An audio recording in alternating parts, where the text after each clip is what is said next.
बहुत बहुत स्वागत है। रुक करते हैं खबरों का। आतिशी ने बीजेपी पर गंभीर आरोप लगाए हैं। आतिशी ने कहा कि बीजेपी की तरफ से उन्हें बीजेपी में शामिल होने के लिए अप्रोच किया गया है। उन्होंने कहा कि या तो बीजेपी में शामिल हो जाओ, नहीं तो 1 महीने के अंदर जेल भेज दिया जाएगा। आतिशी ने आरोप लगाते हुए कहा कि बीजेपी का इरादा है कि आने वाले 2 महीने के अंदर उन्हें सौरभ भारद्वाज, राघव चड्ढा और दुर्गेश पाठक को गिरफ्तार कर लिया जाएगा। कि भारतीय जनता पार्टी ने मेरे एक बहुत व्यक्तिगत करीबी व्यक्ति के माध्यम से मुझे भारतीय जनता पार्टी ज्वाइन करने के लिए अप्रोच किया। मुझे ये कहा गया कि या तो मैं भारतीय जनता पार्टी ज्वाइन कर लूं, अपना पॉलिटिकल करियर बचा लूं, अपना पॉलिटिकल करियर बढ़ा लूं, और अगर भारतीय जनता पार्टी नहीं ज्वाइन करी तो आने वाले 1 महीने में ईडी द्वारा मुझे गिरफ्तार कर लिया जाएगा। ये एक मेरे बहुत करीबी व्यक्ति के माध्यम से मुझे बताया गया। उन्होंने कहा कि प्रधानमंत्री नरेंद्र मोदी जी और भारतीय जनता पार्टी ने अपना मन बना लिया है कि आम आदमी पार्टी को और उसके सभी नेताओं को अब वो कुचलना चाहते हैं, खत्म करना चाहते हैं। पहले उन्होंने आम आदमी पार्टी के सारे शीर्ष नेतृत्व को अरेस्ट करके जेल में डाल दिया। पहले सत्येंद्र जैन जी की गिरफ्तारी हुई, फिर मनीष सिसोदिया जी की गिरफ्तारी हुई, फिर संजय सिंह जी की गिरफ्तारी हुई, और अब दिल्ली के मुख्यमंत्री अरविंद केजरीवाल जी को भी गिरफ्तार। गृह और सहकारिता मंत्री अमित शाह ने सोमवार को राजस्थान के जोधपुर में कांग्रेस पर जमकर निशाना साधा। अमित शाह ने कहा कि 10 साल पहले देश में यूपीए की सरकार थी और देश के भविष्य को सोनिया मनमोहन ने अंधकारमय बना दिया। जनसभा को संबोधित करते हुए बीजेपी नेता ने कहा कि 2014 में देश और राजस्थान की जनता ने मोदी को प्रधानमंत्री बनाया और 10 साल में मोदी ने देश को अंदर और बाहर हर क्षेत्र में परिवर्तन लाने का प्रयास किया। देश के अंदर हर यूपीए की सरकार थी और देश के भविष्य को अंधकार कर कर सोनिया मनमोहन ने रख दिया था। 2014 में देश और राजस्थान की जनता ने मोदी जी को प्रधानमंत्री बनाने का काम किया और 10 साल में मोदी जी ने देश के अंदर हर क्षेत्र में परिवर्तन लाने का काम किया है। देश के 60 करोड़ गरीबों को मोदी जी ने पहली बार, दिल्ली की सरकार गरीबों की सरकार होती है, इसका विश्वास दिलाने का काम किया है। 80 करोड़ से ज्यादा गरीबों को मुफ्त राशन देने का काम किसने किया? नरेंद्र मोदी ने किया। 12 करोड़ शौचालय देने का काम किसने किया? नरेंद्र मोदी ने किया। 4 करोड़ से ज्यादा लोगों को घर देने का काम किसने किया? नरेंद्र मोदी ने किया। 10 करोड़ से ज्यादा लोगों को, माताओं बहनों को उज्ज्वला का गैस का कनेक्शन देने का काम किसने किया? नरेंद्र मोदी ने किया। 14 करोड़ लोगों को नल से जल देने का काम किसने किया? नरेंद्र मोदी ने किया। और 60 करोड़ लोगों को 5 लाख तक का पूरा स्वास्थ्य का खर्चा मुफ्त में देने का काम किसने किया? नरेंद्र मोदी ने किया। वहीं पवन खेड़ा ने कच्चा थीपू मामले पर बीजेपी सरकार पर जमकर हमला किया। पवन खेड़ा ने कहा कि बीजेपी सरकार ने जो 10,000 एकड़ जमीन बांग्लादेश को दी है, क्या वो युद्ध लेकर कर वापस लेंगे? लद्दाख में लोग कह रहे हैं कि उनकी जमीनों पर चीन का कब्जा है। उस बारे में पीएम मोदी क्यों कुछ नहीं बोलते? देने के वक्त 2 दिन से प्रधानमंत्री और भारतीय जनता पार्टी और जयशंकर जी एक मुद्दा बनाने की कोशिश कर रहे हैं। एक आइलैंड का जो तमिलनाडु और श्रीलंका के बॉर्डर पे था और श्रीलंका को हमने मैत्री के चलते दिया था। वो द्वीप देने के वक्त भी कन्याकुमारी में फिशिंग राइट्स हमने लिए, ये द्वीप देने के वक्त भी हमारे मछुआरों को और हमारे तीर्थ यात्रियों को बिल्कुल उनकी आवाजाही पे कोई रोक नहीं लगी। लेकिन प्रधानमंत्री जी तथ्यों को तोड़ मरोड़ के पेश करते हैं, होमवर्क करते नहीं हैं। और यही जयशंकर जब विदेश सचिव थे, एक आरटीआई में इन्होंने जवाब दिया कि नहीं, ऐसी कोई डील नहीं हुई कि हमारी जमीन वहां चली गई हो या उनसे हमने कोई जमीन ली हो। अचानक अब वो विदेश मंत्री बने हैं तो फिर बातें बदल रहे हैं। प्रधानमंत्री जी 111 ऑनक्लेव आपने बांग्लादेश को दिए, 55 उनसे लिए। ये क्या था? ये भी मैत्री थी, कोई जोर जबरदस्ती से नहीं बांग्लादेश ने आपसे लिए, ना ही आपने किसी डर के उनको दिए। लेकिन जो आपने डर के किया ना, वो है चीन के साथ जो आपने किया। चीन कितने हजारों किलोमीटर अंदर घुस आया। लद्दाख में सोनम वांगचुक लगातार ये मुद्दा उठा रहे हैं। आपके अपने सांसद अरुणाचल के कई बार तापिर गाव जी ये मुद्दे उठा चुके हैं। आंखें बंद करके आपने क्लीन चिट दिया। वो होता है भय, और डर के मारे कुछ दे देना और मित्रता में कुछ दे देना में बहुत अंतर होता है। वहीं कांग्रेस प्रवक्ता सुप्रिया श्रीनेत ने बीजेपी पर हमला किया। बीजेपी पर हमला करते हुए उन्होंने कहा कि 2015 में पीएम मोदी ने एक विवाद सुलझाने का बांग्लादेश को लेकर 10,000 एकड़ जमीन दी। इस सवाल पर वो क्यों नहीं साफ करते? पीएम मोदी मुद्दे को भटका रहे हैं। मुद्दा तो चीन का हमारी जमीन कब्जाने का है। लद्दाख इस देश का बहुत अहम हिस्सा है। लद्दाख के लोग आशंकित हैं, आंदोलित हैं, परेशान हैं। उनका कहना है उनकी जान पर बनाई है। चीन के कब्जे को लेकर हर तरह का तथ्य, हर तरह के साक्ष्य सामने हैं कि कैसे चीन ने 4000 वर्ग किलोमीटर की हमारी जमीन पर कब्जा किया हुआ है। बजाय उसका निवारण करने के नरेंद्र मोदी जी बगले झांक रहे हैं, क्योंकि लद्दाख पे जैसे जैसे कलई खुल रही है, नरेंद्र मोदी जी फिर से एक बार मुद्दों से भटकाने की बात कर रहे हैं। लेकिन जितना आप मुद्दों से भटकाइएगा, आपको वापस मुद्दों पर लाया जाएगा। तो अब एक अहम बात सुनिए। बात 2015 की है। नरेंद्र मोदी जी देश के प्रधानमंत्री थे, उनकी सरकार थी। उन्होंने बांग्लादेश को एक समस्या के बॉर्डर डिस्प्यूट के निवारण के लिए हिंदुस्तान की 10,000 एकड़ जमीन दी। ठीक ऐसे ही 1974 में इंदिरा जी ने 271 एकड़ जमीन मात्र श्रीलंका को देकर एक समस्या का निवारण किया था। 6 लाख तमिलियन वापस आना सुनिश्चित किया था, और उसी के चलते हमारे मछुआरे आज भी वहां पर मछली पकड़ने जा सकते हैं। इंदिरा जी ने 271 एकड़ जमीन दी थी, मोदी जी ने 10,000 एकड़ जमीन दी है, और कोहराम मचा रखा है चरण चुंबकों ने उस जमीन पर। असल में तो दिक्कत की बात यह कि मोदी जी झूठ बोल देते हैं और फिर सारी की सारी जिम्मेदारी उनकी टीम पर, उनके मंत्रियों पर और उनके चरण चुंबकों पर आ जाती है। तो आज विदेश मंत्री जयशंकर आए, उन्होंने एक प्रेस कॉन्फ्रेंस कर चोरों ने घर का ताला तोड़कर सोने चांदी के जेवरात और नकदी समेत लाखों रुपए के सामान पर हाथ साफ कर दिया।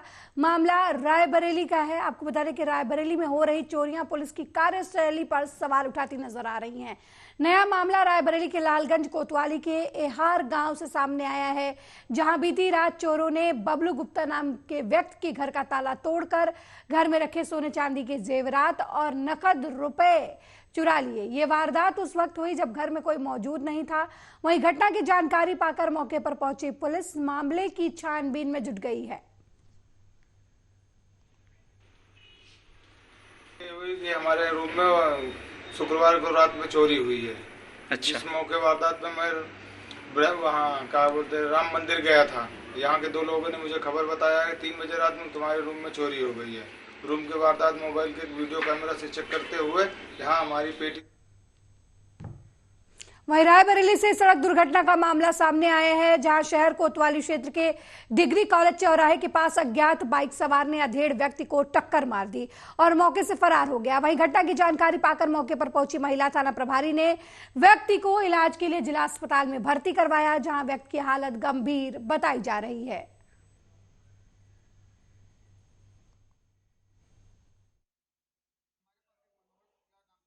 तकरीबन 59 साल है। बताया जा रहा है कि डिग्री कॉलेज के चौराहे के पास एक्सीडेंट में घायल हो गए हैं। पुलिस द्वारा तथा परिजनों द्वारा लिया गया, भर्ती करके उनको इलाज चल रहा है। क्या स्थिति है? गंभीर बनी है। वहीं रायबरेली में 30 साल से सड़क का निर्माण न होने से गांव के लोग नाराज हैं। सदर कोतवाली के मैनपुरी गांव के ग्रामीणों में आक्रोश देखने को मिल रहा है। नाराज ग्रामीणों ने इस बार लोकसभा चुनाव में मतदान से बहिष्कार करने का ऐलान किया है। उनका कहना है कि रोड नहीं तो वोट नहीं।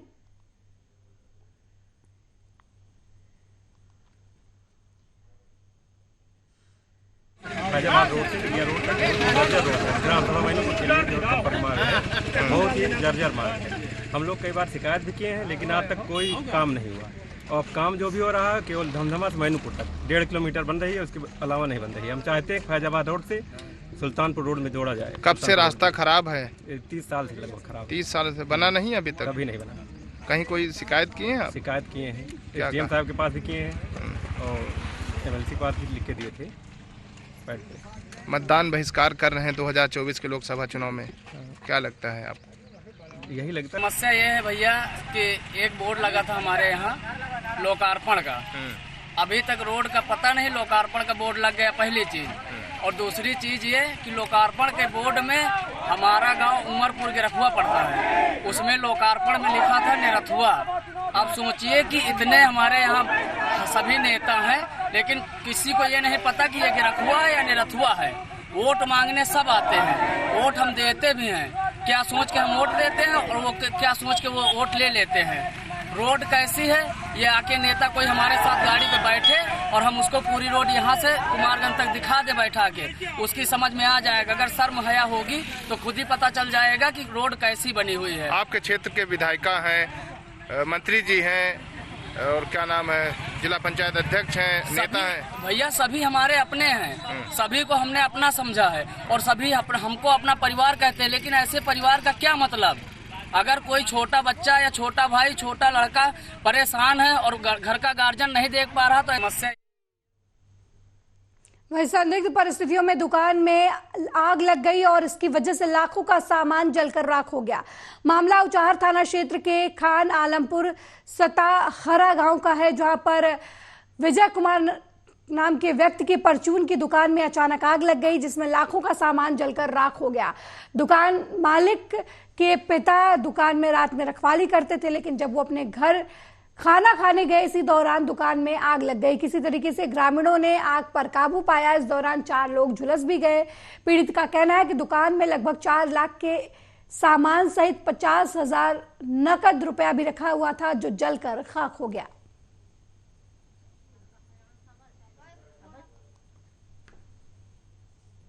हिंदुस्तान में तरह तरह के आस्था के रंग देखने को मिलते हैं। ऐसे ही मध्य प्रदेश के टीकमगढ़ का एक राम भक्त किशोर हरीश वैष्णव दंडवत पैदल यात्रा करते हुए अयोध्या पहुंच रहा है। किशोर की दंडवत पैदल यात्रा अभी बीकापुर तक पहुंची है। जानकारी के मुताबिक किशोर ने 16 अप्रैल 2023 को ये यात्रा शुरू की थी। मध्य प्रदेश के टीकमगढ़ का निवासी राम भक्त हरीश वैष्णव का कहना है कि वो भारत और नेपाल के जो प्राचीन तीर्थ स्थल हैं उनका वो दंडवत पैदल यात्रा करते हुए दर्शन पूजन करेंगे। उनकी यात्रा 11 महीने 16 दिन पूरी कर चुकी है। अयोध्या धाम पहुंचकर दिव्य और भव्य मंदिर में रामलला का दर्शन करने के बाद वो भारत और नेपाल के अन्य तीर्थ स्थलों के लिए दंडवत पैदल यात्रा शुरू करेंगे। उनके साथ एक सहयोगी भी यात्रा कर रहा है।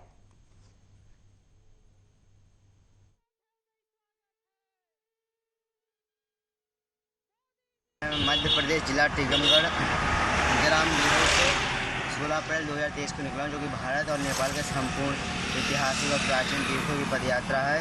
और अभी श्री राम मंदिर अयोध्या धाम दंडवत करते हुए जा रहा हूँ। मेरी आज मेरी यात्रा को टोटल 11 महीने 16 दिन हो गए हैं। अभी 5-6 दिन लगेंगे श्री राम मंदिर अयोध्या धाम पहुँचने में जी। और राम मंदिर की दर्शन करने के बाद फिर अपनी पैदल यात्रा फिर से स्टार्ट करेगी। अभी ये दंडवत यात्रा कर रहे हैं। फिर अभी भारत की 8 राज्यों की पैदल यात्रा की, उत्तराखंड, जम्मू कश्मीर, पंजाब, हरियाणा, दिल्ली, चंडीगढ़, बिहार और अभी यूपी में है। यूपी सोमवार को शाम ग्वालियर पुलिस अधीक्षक कार्यालय में एक अलग ही नजारा देखने को मिला, जहां सीएसपी और एडिशनल रैंक के अधिकारियों को पत्रकारों को मनाने कॉन्फ्रेंस हॉल से नीचे आना पड़ा। जानकारी के मुताबिक ग्वालियर के नए पुलिस अधीक्षक धर्मवीर सिंह यादव से इलेक्ट्रॉनिक मीडिया के तकरीबन 50 से अधिक पत्रकार की शिकायत है कि जब भी कोई पत्रकार किसी मुद्दे पर एसपी साहब से जानकारी के लिए आता है, उन्हें घंटों इंतजार करवाने के बाद बाइट देने से मना कर दिया जाता है, जिससे नाराज पत्रकारों ने प्रेस कॉन्फ्रेंस का बहिष्कार कर दिया।